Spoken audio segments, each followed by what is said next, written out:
नमस्कार, स्वागत है आपका। आपके साथ मैं दीपेश बरगले। लगातार हम आपको पल पल की अपडेट दे रखे हैं। उपचुनाव के लिहाज से आज का दिन बीजेपी के लिए बेहद महत्वपूर्ण साबित हुआ है। बीजेपी ने पहला खाता जीत का खोल लिया है। बीजेपी की सुलोचना रावत ने महेश पटेल को चुनाव में शिकस्त दी है। खंडवा में बीजेपी को 46,394 वोटों की बढ़त है, तो पृथ्वीपुर में बीजेपी 7,300 वोटों से आगे चल रही है। ये बड़ा अपडेट हम आप तक पहुंचा रखे हैं, ये बड़ी खबर हम आपको दे रखे हैं। लगातार बीजेपी बढ़त बनाए हुए है, तो रैगांव में कांग्रेस को 7,600 वोटों से बढ़त मिल रही है। रैगांव में कांग्रेस आगे है और बीजेपी कहीं ना कहीं बाकी 3 सीटों पर आगे बढ़ती हुई दिखाई दे रही है। तो एक बड़ी जीत कहीं ना कहीं इस लिहाज से मानी जा रही है कि भारतीय जनता पार्टी ने इस उपचुनाव में कांग्रेस की दोनों सिटिंग सीटों को अपने कब्जे में ले लिया है, लेकिन बीजेपी अपनी सीट को बचाने में कामयाब नहीं हो पाई है। ये बड़ा अपडेट हम आप तक पहुंचा रखे हैं। इस वक्त हमारे सहयोगी नीतेंद्र हमारे साथ जुड़ चुके हैं। नीतेंद्र, किस तरफ इशारा करते हैं ये परिणाम? लगभग अब स्पष्ट हो चुका है, जीत का अंतर भी कहीं ना कहीं बढ़ता दिखाई दे रहा है। कैसे देखा जाए इन परिणामों को? देखिए, इन चुनाव परिणामों को देखें तो अगर हम 3 विधानसभा सीटों की बात करें तो जो दोनों सीटें कांग्रेस के कब्जे में थी वो भाजपा के कब्जे में आ गई। जो एक विधानसभा सीट भाजपा के पास थी वो कांग्रेस के पास जाती दिखाई दे रही है। वहीं खंडवा लोकसभा की स्थिति को यदि हम देखें तो खंडवा लोकसभा भारतीय जनता पार्टी के पास थी, भाजपा के पास जाती दिखाई दे रही है, लेकिन स्वाभाविक रूप से जो जीत का अंतर है वो काफ़ी कम होता दिखाई दे रहा है। क्योंकि नंदू भैया जब चुनाव जीते थे, नंद कुमार सिंह चौहान जिनको नंदू भैया कहा जाता है, तो उस समय जीत का अंतर था वो 3.25 लाख वोटर का था। तो इस हिसाब से देखा जाए तो अभी के हिसाब से ऐसा लग रहा है कि 1.25 लाख तक ये जीत सिमट सकती है। तो यदि उस हिसाब से चुनाव परिणाम देखें तो दोनों दलों को एक मैसेज दिया है। भारतीय जनता पार्टी को मैसेज दिया है कि जनता कहीं ना कहीं जो वर्तमान में मुद्दे चल रहे हैं, चाहे वो महंगाई का हो चाहे किसी और चीज़ का हो, उससे थोड़ी नाराज है, इसलिए आपका जीत का अंतर कम हुआ है। वहीं कांग्रेस को साफ तौर पर मैसेज है कि आप विपक्ष में रहकर जो भूमिका अदा कर रहे हैं, जनता अभी उससे संतुष्ट नहीं है। तो अगर इस पूरे चुनाव को ले तो दोनों दलों को मैसेज दिया है जनता ने, क्योंकि भारतीय जनता पार्टी के कब्जे की सीट कांग्रेस का जीतना साफ तौर पे सत्ताधारी दल के लिए एक मैसेज है, एक अलार्म है कि आपके कब्जे की सीट कांग्रेस जीत रही है। बिल्कुल। अगर जोबट का जिक्र करें नीतेंद्र, तो एक सवाल यहां पर यह खड़ा होता है कि कांग्रेस के प्रत्याशी को, कांग्रेस के पूर्व एमएलए को अपनी पार्टी में लाना, उसे वहां से टिकट देना और चुनाव जितवा देना एक बड़ी कहीं ना कहीं भूमिका होती है। इसमें कांग्रेस की कहां कमी रह गई, कहां खामी रह गई, कहां कमजोरी नजर आती है? जो जोबट जैसी सीट जो कहीं ना कहीं बीजेपी के लिए अप्रत्याशित से नजर आ रही थी। दीपेश जी, इसके लिए थोड़ा हमको पीछे जाना पड़ेगा। यदि हम कांग्रेस की बात करें तो सन 2018 से जब से कांग्रेस की सरकार बनी थी, तब से ही कांग्रेस में कहीं ना कहीं अंतर्विरोध चल रहा था। उस समय कई मंत्री जो हैं वो वर्तमान में सरकार के खिलाफ बोलते थे, पूर्व मुख्यमंत्री कमलनाथ के खिलाफ बोलते थे, सिंधिया खेमा अलग दिखाई दे रहा था और खेमे अलग दिखाई दे रहे थे।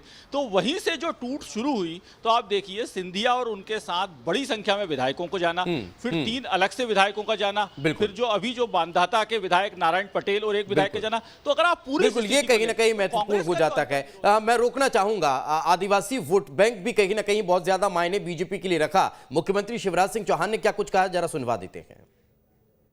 जोबट के परिणाम मैं बहुत महत्वपूर्ण मानता हूं। अनुसूचित जनजाति में, ट्राइबल्स में, आदिवासी भाई और बहनों में काफी ये प्रचार प्रसार किया गया था कि भारतीय जनता पार्टी आदिवासी विरोधी है। हमने योजनाएं भी बनाई और उनको अपने जनजातीय भाई बहनों के सामने भी रखा। मैं बहुत प्रसन्न हूं, मेरे मन में संतोष है कि हमने अपने जनजातीय भाई बहनों के लिए जो योजनाएं बनाई है उनकी स्वीकार्यता का प्रमाण हमको परिणामों में मिल रहा है।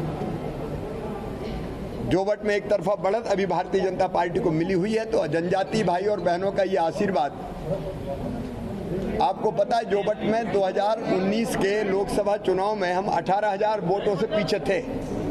लोकसभा चुनाव में, जहाँ लोकसभा चुनाव में 18,000 वोटों से पीछे थे, वहाँ आज हम शानदार सफलता प्राप्त कर रहे हैं। इसके अपने माने हैं।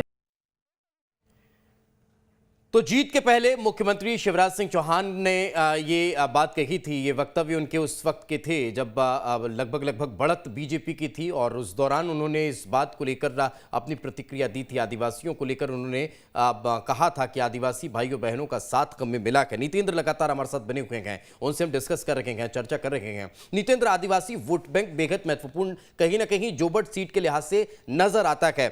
उम्मीद थी कलावती भूरिया के जो भतीजे हैं दीपक भूरिया, वो लगातार अपनी दावेदारी ठोक रहे थे। एक तरफ सुलोचना रावत भी वहां पर दावेदारी थी और दीपक भूरिया की भी दावेदारी थी। कहीं इन दोनों का कांग्रेस से इतर होना, दीपक भूरिया की नाराजगी और सुलोचना रावत का बीजेपी में जाना, क्या यह असर डाला है? इस पर हम प्रतिक्रिया लेंगे, इस पर हम चर्चा करेंगे।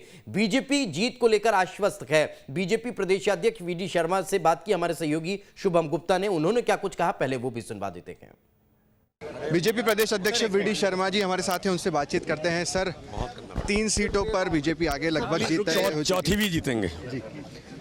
कितनी आने दीजिए, धीरे धीरे मुझे लगता है कि अब जीतेंगे। लगातार मेहनत करी सर आपने भी। कार्यकर्ताओं की मेहनत है, हम लोग तो करते ही हैं। कार्यकर्ता ने अथक मेहनत की है, बूथ का कार्यकर्ता मैदान में उतरा है। सर, कोरोना सबसे बड़ा मुद्दा था, आप क्या कहेंगे कि जनता ने मुहर लगा दी सरकार? हमारी सरकार ने जो किया और संगठन ने कोरोना के संकट में भी जो काम किया, ये वास्तव में ही एक बड़ा अचीवमेंट था और जनता ने इस बात को स्वीकारोक्ति दी है कि कोरोना के संकट में भी जनता ने ऐतिहासिक काम किया। भारतीय जनता पार्टी ने ऐतिहासिक काम किया। कांग्रेस ने महंगाई को भी एक बड़ा मुद्दा बनाया सर, इसको लेकर ये जवाब दे दिया जनता ने।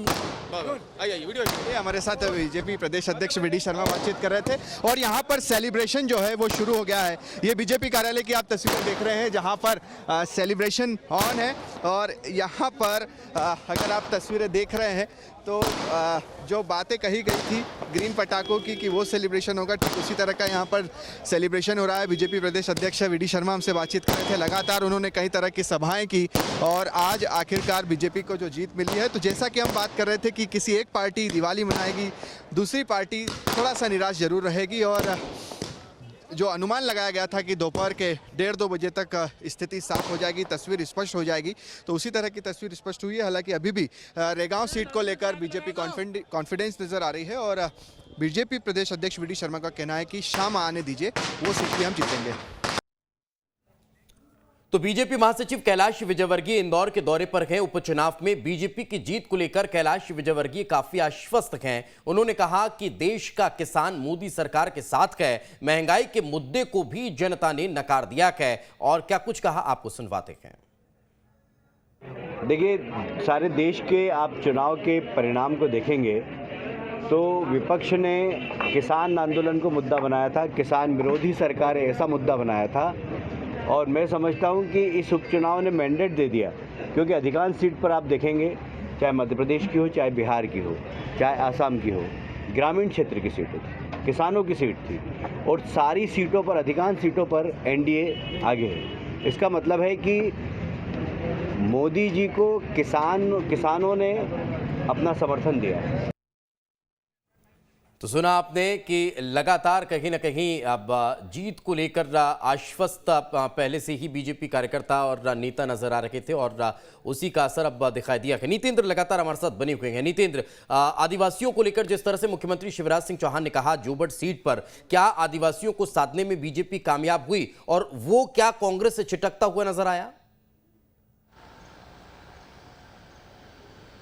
देखिए, केवल जोबट की बात नहीं है। यदि हम इन पूरे चुनावों को, चारों चुनावों को विधानसभा सीटों में बांटे तो खंडवा में 8 विधानसभा सीटें हैं और 3 विधानसभा सीटों पे और चुनाव था। तो यदि हम इनको 11 सीटों को लें तो 11 सीटों में से 5 सीटें जो हैं वो आदिवासी वर्ग की हैं। जोबट के अलावा जो है वो भीकनगांव आदिवासी सीट है, पंधाना आदिवासी सीट है, नेपानगर आदिवासी सीट है, बागली आदिवासी सीट है। तो यदि हम 5 आदिवासी सीटों को लें तो इन 5 सीटों पे फिलहाल भारतीय जनता पार्टी आगे चल रही है। तो भारतीय जनता पार्टी यदि आगे चल रही है इन सीटों पे तो स्वाभाविक रूप से ये माना जाए कि जो ट्राइबल वोट है वो ट्राइबल वोट भाजपा के पक्ष में आ रहा है। क्योंकि अगर हम पूरे चुनावों को देखें तो मध्य प्रदेश में 47 आदिवासी सीट हैं जो चुनाव में किसी की भी सरकार बनाने में बड़ी महत्वपूर्ण भूमिका अदा करती हैं। तो तो ऐसे में इन 5 सीटों पर जो भारतीय जनता पार्टी के पक्ष में रुझान आ रहे हैं, तो इससे माना जाए कि भारतीय जनता पार्टी कहीं ना कहीं जो पिछले कई दिनों से आदिवासी वर्ग को वापस अपने पक्ष में लाने की कोशिश कर रही थी, उसमें कामयाब होती दिखाई दे रही है। बिल्कुल, लेकिन अब नितेंद्र, अगर हम इन 4 सीटों को अगर विधानसभा की सीटों के लिहाज से समझें तो इन 11 विधानसभा सीटों का जो मैंडेट निकलकर सामने आया है वो बीजेपी के पक्ष में जाता हुआ दिखाई दिया है। 2023 के लिहाज से क्या यह माना जाए कि वाकई में शिवराज का जादू एक बार फिर चलता दिखाई दिया? देखिए, स्वाभाविक रूप से इस चुनाव में अगर भारतीय जनता पार्टी के स्टार कैंपेनर तो 30 होते हैं, लेकिन यदि कोई सही में स्टार कैंपेनर थे तो वो मुख्यमंत्री शिवराज सिंह चौहान और प्रदेश अध्यक्ष BD शर्मा थे, जो लगातार प्रचार पर थे।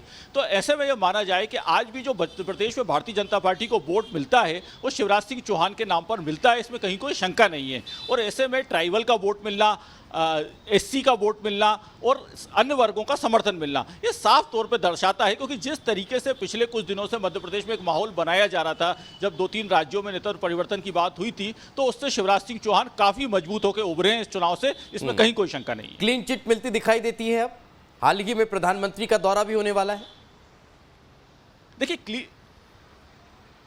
देखिए, प्रधानमंत्री यदि किसी राज्य के किसी कार्यक्रम में जाने की सहमति देते हैं और वो कार्यक्रम भी वो जो राज्य सरकार द्वारा बनाया गया हो, मध्य प्रदेश में जिस तरीके से जनजातीय गौरव दिवस का कार्यक्रम 15 नवंबर को होने वाला है, आज मुख्यमंत्री स्वयं निरीक्षण करने गए थे, तो इससे यह माना जाए कि कोई भी देश का प्रधानमंत्री अपनी सरकार किसी राज्य में होती है और वहाँ पर जाता है तो वह तभी जाता है जब वो मुख्यमंत्री से खुश होता है। तो ये एक साफ संकेत है कि प्रधानमंत्री नरेंद्र मोदी कहीं ना कहीं मध्य प्रदेश के मुख्यमंत्री शिवराज सिंह चौहान की कार्यपद्धति और कार्यशैली से प्रसन्न हैं और इसीलिए वो आ रहे हैं। और अब तो एक और सौगात मिल गई कि जब मध्य प्रदेश ने आपको खंडवा लोकसभा सीट जीत के दे दी, जब ऐसी स्थिति में जब 3 लोकसभा में चुनाव हो रहा है और खंडवा में मध्य प्रदेश में भाजपा निर्णायक बढ़त ले चुकी है, तो प्रधानमंत्री और भी मुख्यमंत्री से प्रसन्न होंगे, ऐसा कहा जा सकता है। बिल्कुल। एक और चीज नितेंद्र ये भी समझना चाहेंगे, अगर शिवराज का जिक्र होता है तो अब कहीं ना कहीं उनके साथ उनके जोड़ीदार बहुत ज्यादा मायने रखते हैं, तो VD और शिवराज की जोड़ी अब क्या आगामी 2023 के लिहाज से बहुत ज्यादा आगे बढ़ती दिखाई दे रही है?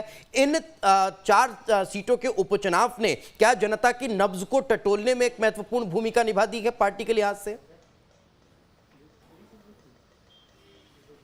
देखिए, शिवराज सिंह चौहान की मध्य प्रदेश में अनेक नेताओं के साथ, जो भी प्रदेश अध्यक्ष रहता है उसके साथ तालमेल बिठाकर काम करते हैं, चाहे वो नरेंद्र सिंह तोमर रहे हो या प्रभात झा रहे हो या नंद कुमार सिंह चौहान खुद रहे हो, जिनके निधन से खंडवा सीट खाली हुई। तो ऐसे में BD शर्मा और शिवराज सिंह चौहान जिस तरीके से इस चुनाव में उनकी ट्यूनिंग दिखाई दी कि वो दोनों साथ प्रचार करने गए, कई सभाओं में साथ दिखाई दिए, शिवराज सिंह चौहान ने रात्रि विश्राम करे, संगठन ने उनके कार्यक्रम पूरे उनके हिसाब से बनाए, तो इससे साफ दिखाई दे रहा है कि जो भी चीजें थी भारतीय जनता पार्टी सत्ता और संगठन के बीच, जो कहीं ना कहीं एक बात ये आ रही थी कि थोड़ा सा मनमुटाव चल रहा है, इन चुनावों ने वो साफ कर दिया है कि मुख्यमंत्री शिवराज सिंह चौहान और BD शर्मा वो एक टीम की तरह काम कर रहे हैं, एक जोड़ी की तरह काम कर रहे हैं। और इसको मैं बहुत वैसा नहीं कहूंगा, लेकिन आने वाले 2 साल तक ये जोड़ी अभी मध्य प्रदेश में काम करती दिखाई दे सकती है। बिल्कुल, कहीं ना कहीं ये जोड़ी बेहद इफेक्टिव नजर आ रही है, क्योंकि 28 जो विधानसभा के उपचुनाव हुए थे उसमें भी बहुत अच्छा काम होता दिखाई दिया और अभी भी। लेकिन इससे इतर एक और महत्वपूर्ण सवाल नितेंद्र यहाँ पर यह भी है कि जिनके हाथों में, जिनके कंधों पर इस पूरे चुनावी मैनेजमेंट की कमान थी वो थे भूपेंद्र सिंह। क्या भूपेंद्र सिंह के कद को भी अब आप बढ़ता हुआ देखते हैं संगठनात्मक लिहाज से? क्या चुनावी जिम्मेदारियां अब उनके कंधे पर आगे भी बढ़ती नजर आएंगी? देखिए, यदि आप मध्य प्रदेश को ले तो मध्य प्रदेश में जब भी कोई चुनाव या उपचुनाव होता था तो ये हमेशा ये जिम्मेदारी जो है वो भारतीय जनता पार्टी की जो दिवंगत नेता अनिल दवे हैं वो ये निभाया करते थे और उनके सहयोगी के रूप में हमेशा विजय लूनावत दिखाई देते थे। दुर्भाग्य से इन दोनों नेताओं का निधन हो चुका है, तो ऐसे में भूपेंद्र सिंह ने आगे बढ़कर, और भूपेंद्र सिंह का साथ जिस तरीके से भाजपा के प्रदेश महामंत्री भगवान दास सबनानी ने दिया है, तो एक नई जोड़ी भाजपा में मैनेजमेंट के काम के लिए निकल कर आई है, इसमें कहीं कोई शंका नहीं है। लेकिन हम केवल मैनेजमेंट की बात नहीं कर सकते, भाजपा के कई मंत्रियों ने, जिसमें अगर हम बात करें तो पृथ्वीपुर में गोपाल भार्गव ने और भारत सिंह कुशवाहा ने, या हम जोबट की बात करें तो महेंद्र सिंह सिसोदिया ने और राजवर्धन सिंह दत्तीगांव ने, इन लोगों ने वाकई इस चुनाव में 20 दिन 25 दिन जिसे कहें कि माइक्रो लेवल पर जो मैनेजमेंट करना चाहिए वो करके दिखाया है और उसी के कारण जो चुनाव परिणाम है वो भाजपा के पक्ष में दिखाई दे रहे हैं। संगठनात्मक बदलाव जिस तरह से भारतीय जनता पार्टी में हुए और युवा तौर पर अब नई टीम अब उभर कर जब सामने आई, उसका भी फर्क देखने को मिला है, उसका भी असर देखने को मिला है कि यूथ और बूथ पर फोकस बहुत ज्यादा हुआ और सम्मेलन का असर दिखाई दिया। देखिए, स्वाभाविक रूप से भाजपा में पूरा का पूरा पीढ़ी परिवर्तन हुआ है। बीडी शर्मा ने प्रदेश अध्यक्ष बनने के बाद संगठन की जो टीम बनाई, उस पूरे संगठन की टीम में नए लोगों को स्थान दिया। तो ये माना जाए कि बीडी शर्मा ने आने के बाद पीढ़ी परिवर्तन करा है, नए लोगों को मौका दिया है। और जब आप राजनीति में नए लोगों को मौका देते हैं तो वो उत्साह से भरे होते हैं, और वो उत्साह से भरे होते हैं, उसका चुनाव परिणाम पर असर स्वाभाविक रूप से दिखाई देता है। तो जो नेता जो पहले से काफ़ी लंबे समय से टीम में थे या लंबे समय से संगठन में थे, उनको अलग करके नए लोगों को मौका दिया, और वो लोग इस चुनाव में प्रचार में एक उत्साहित रूप से दिखाई दिए, जिसका असर परिणाम पर दिखाई दे रहा है। इसके साथ ही इसको हम दूसरे रूप में भी देखेंगे तो कांग्रेस में इसको बीजेपी की जीत के साथ साथ ये कांग्रेस की भी हार है। कांग्रेस की हार इसलिए कि कांग्रेस में वही स्थिति चली आ रही है जो 2018 से चली आ रही है। पिछले 3 साल से कांग्रेस में कोई परिवर्तन दिखाई नहीं दे रहा है, ना कोई नए लोगों को आगे लाया जा रहा है। कांग्रेस में आज भी कमलनाथ अध्यक्ष हैं, कमलनाथ नेता प्रतिपक्ष है, पूर्व मुख्यमंत्री भी कमलनाथ है। तो कांग्रेस एक व्यक्ति तक इतनी फोकस हो गई है कि जनता इस निर्णय से, जो जनता जो निर्णय दे रही है, उससे जनता कांग्रेस को भी ये सबक दे रही है कि आप भी परिवर्तन करिए, भाजपा की तरह आप भी संगठन में नए लोगों को स्थान दीजिए। तो क्या अब उम्मीद नजर आती है कि जिस तरह से सारे सूत्रों को कमलनाथ साध कर आगे बढ़ रहे थे, उसका खामियाजा 28 विधानसभा के उपचुनाव में भी भुगतना पड़ा, उसका खामियाजा अभी हाल के 4 उपचुनाव में भी भुगतना अगर कांग्रेस को पड़ा है, तो उसका असर अब संगठन स्तर पर दिखाई दे सकता है? देखिए, संगठन स्तर पर कमलनाथ कुछ बदलाव चाहेंगे तो कर सकते हैं, लेकिन दीपेश में इस बात को नहीं मानता कि बहुत बड़ा बदलाव इसलिए दिखाई देगा क्योंकि कांग्रेस की राष्ट्रीय स्तर पर यदि हम स्थिति देखें तो वहीं पर कुछ तय नहीं हो पा रहा है। जब तक आप राष्ट्रीय स्तर पर कुछ तय नहीं करोगे, आप अपने प्रदेश में कैसे तय कर पाओगे?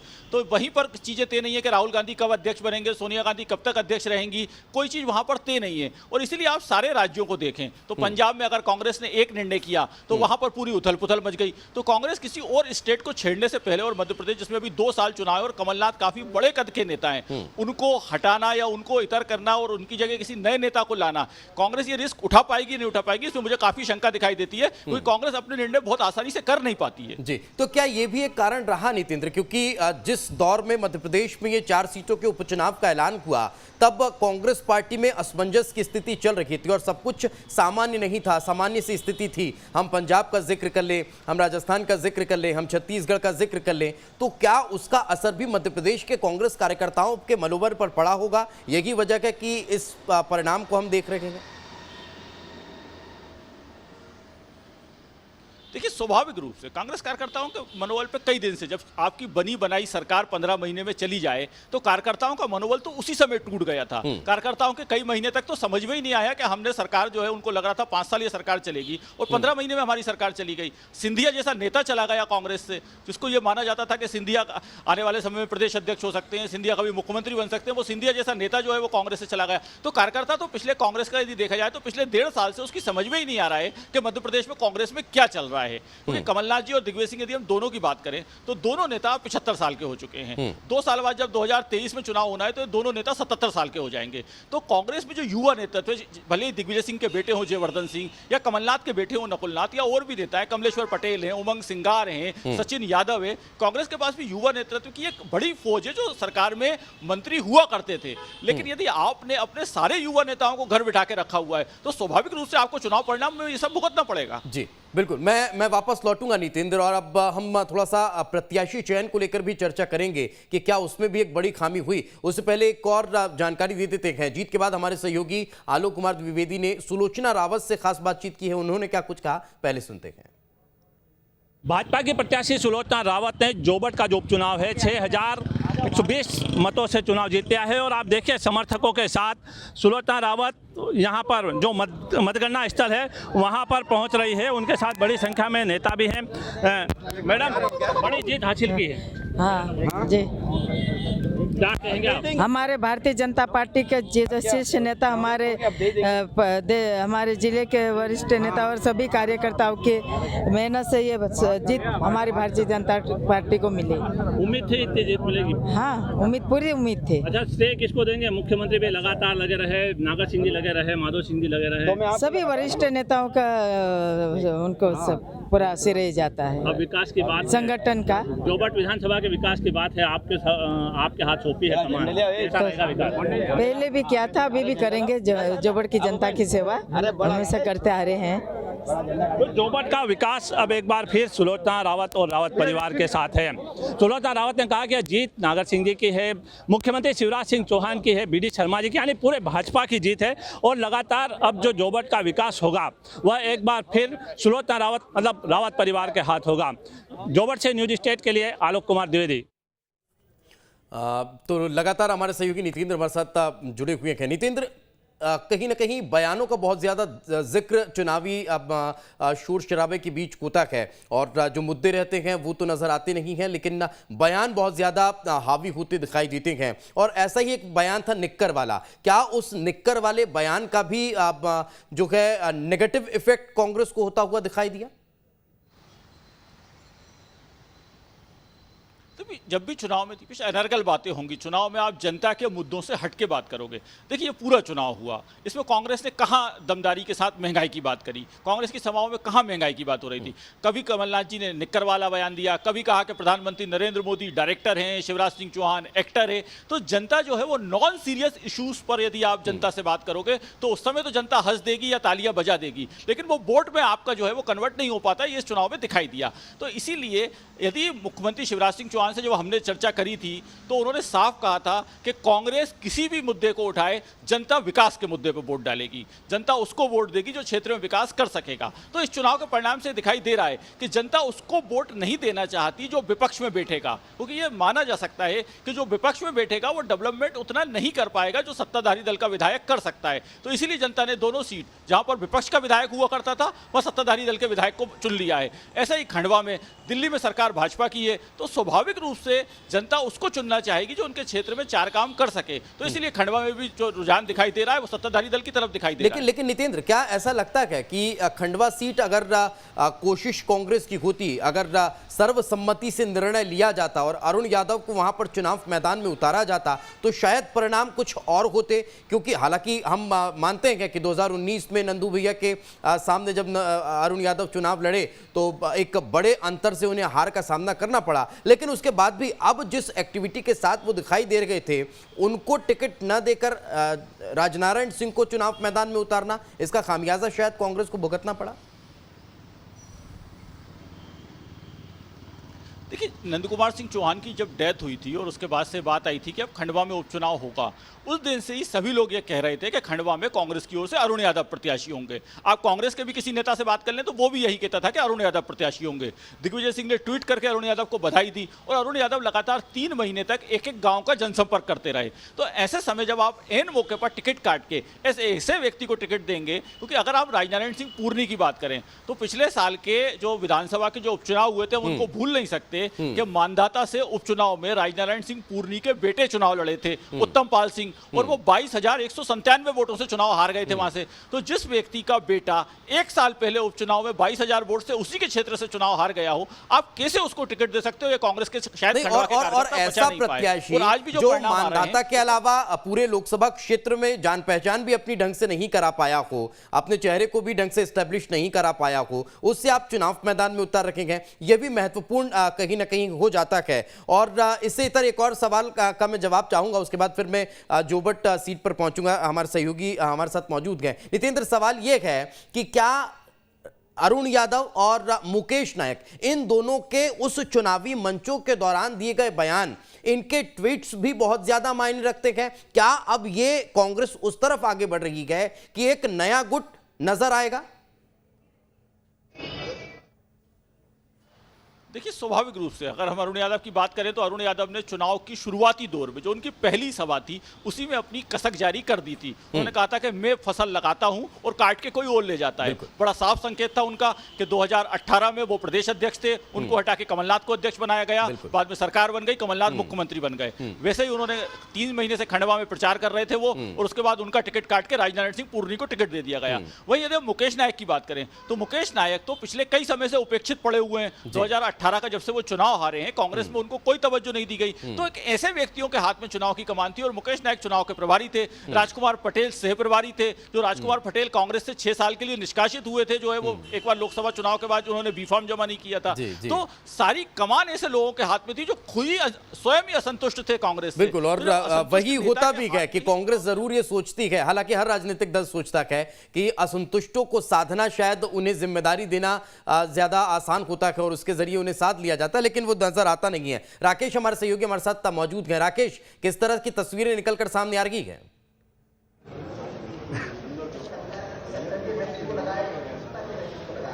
जी, जोबट विधानसभा का उपचुनाव भारतीय जनता पार्टी की उम्मीदवार सुलोचना रावत जीत चुकी है। 6104 वोट से जीत चुकी है और वर्तमान में उन्हें रिटर्निंग अधिकारी व कलेक्टर महोदय के द्वारा उन्हें जीत का सर्टिफिकेट दिया जा चुका है। अलीराजपुर के शासकीय महाविद्यालय में यह मतगणना स्थल था, जहां पर उन्हें जीत का सर्टिफिकेट प्रदान किया गया है। की कोई प्रतिक्रिया सामने आई क्या? शासकीय महाविद्यालय में उपस्थित है और उनके साथ में नहीं, वर्तमान में हार पर कांग्रेस प्रत्याशी महेश पटेल की किसी प्रकार की कोई प्रतिक्रिया सामने नहीं आई है। बिल्कुल, चलिए बहुत बहुत शुक्रिया इस तमाम जानकारी के लिए। नितेंद्र हमारे साथ मौजूद थे। नितेंद्र, आपका भी बहुत बहुत शुक्रिया। और वाकई में बेहद दिलचस्प ये चुनाव हुए और उनके परिणाम जो है वो भी कहीं ना कहीं अप्रत्याशित से नजर आ रहे हैं। पृथ्वीपुर जैसी सीट, जोबट जैसी सीट जो कांग्रेस की परंपरागत सीट मानी जाती थी, वो बीजेपी के खाते में चली गई और बीजेपी की सीट कांग्रेस हथिया कर ले गई। वक्त एक छोटे से ब्रेक का है, जल्द लौटते हैं।